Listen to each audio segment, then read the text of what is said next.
ಅಲ್ಲ, ನೀನು ಉದಾಹರಣೆ ಕೊಡ್ತಾ ಹೋದ್ರೆ ನನಗೊಂದು ಉದಾಹರಣೆ ನೆನಪಾಗ್ತದೆ. ಯಾವುದು? ಸಿಂಹಕ್ಕೂ ಕತ್ತೆಗೂ ವಾದ ಆಯ್ತಂತೆ. ಹೌದಮ್ಮ? ಹೌದು. ಆಮೇಲೆ ಕತ್ತೆ ಕೇಳುವುದು ಎಂತ ಹೇಳಿ? ಸಿಂಹದ ಹತ್ರ ಆಕಾಶದ ಬಣ್ಣ ಯಾವುದು ಕೇಳಿ. ಆಮೇಲೆ ಸಿಂಹ ಹೇಳ್ತು ಆಕಾಶ ನೀಲಿ ಉಂಟು ಅಂತ. ಬಹುಶಃ ನನ್ನ ಅಂತದ್ದ ಸಿಂಹ ಇರ್ಬೇಕು. ಇಲ್ಲ, ಆಕಾಶದ ಬಣ್ಣ ನೀಲಿ ಅಲ್ಲ, ಕಪ್ಪುಂಟು ಅಂತ ಹೇಳ್ತು ಕತ್ತೆ. ಕತೆಯ ವಾದ ಆಯ್ತು. ಆಮೇಲೆ ವಾದ ಆಗಿ ನೇರವಾಗಿ ಅರಸನ ಬಳಿಗೆ ಬಂದು ಎರಡು ಬಂದ್ಕೊಂಡು ಅರಸನ ಬಳಿ ಹೇಳಿದು, ಹೀಗೀಗೆ ನಮ್ಮಲ್ಲಿ ವಾದ ಆಯ್ತು. ಸಿಂಹ ಈ ರೀತಿ ಪ್ರಶ್ನೆ ಕೇಳಿದ ಕತ್ತೆ, ಆಕಾಶದ ಬಣ್ಣ ಯಾವುದು ಅಂತ. ನಾನು ನೀಲಿ ಅಂತ ಹೇಳಿದ್ರೆ ಅವ ಕಪ್ಪು ಅಂತಾನೆ ಅಂತ. ಭಟರನ್ನ ಕರೆದ, ಈ ಸಿಂಹವನ್ನ ಸೆರೆಗೆ ಹಾಕಿ ಅಂತ ಹೇಳ್ದ. ಎಂತ ಪರಿಸ್ಥಿತಿ ಬಂದಿದ್ದು. ಯಾಕೆ ಸಿಂಹವನ್ನ ಸೆರೆಗೆ ಹಾಕುದು? ಯಾಕೆ ಯಾಕೆ? ಈಗ ಸಿಂಹ ಸತ್ಯ ಹೇಳಿದ್ದಲ್ವಾ ನೀಲಿ ಬಣ್ಣ ಅಂತೇಳಿ. ಹೌದು.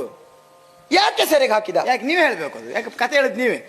ಅದು ಕೇಳ್ತು ಸಿಂಹ, ನಾನೇನ್ ತಪ್ಪು ಮಾಡಿದ್ದೇನೆ ದೊರೆಗಳೇ, ನನ್ನನ್ನ ಸೆರೆಗೆ ಹಾಕುವುದಕ್ಕೆ ಹೇಳಿದ್ರಲ್ಲ ಅಂತ. ನೀನು ಕತ್ತೆ ಹತ್ರ ವಾದ ಮಾಡಿದ್ದೆ ತಪ್ಪು.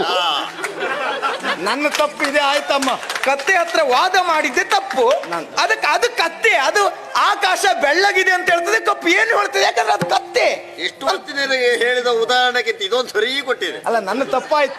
ನಾನು ವಾದ ಮಾಡೇ ತಪ್ಪಿದ್ದೆ. ಈಗ ನೀನು ವಾದ ಅಲ್ಲ, ನಿನ್ನಲ್ಲಿ ಮಾತುಗಳಿದ್ದಲ್ಲ ನನ್ನವರ ಕುರಿತು. ಏನ್ ಹೇಳುವುದೇ ನೀನು? ಇದು ಎಲ್ಲಿಂದ ಪ್ರಾರಂಭ ಮಾಡುವ ಈಗ? ಕತ್ತೆ ಬಿಡು ಮತ್ತೆ.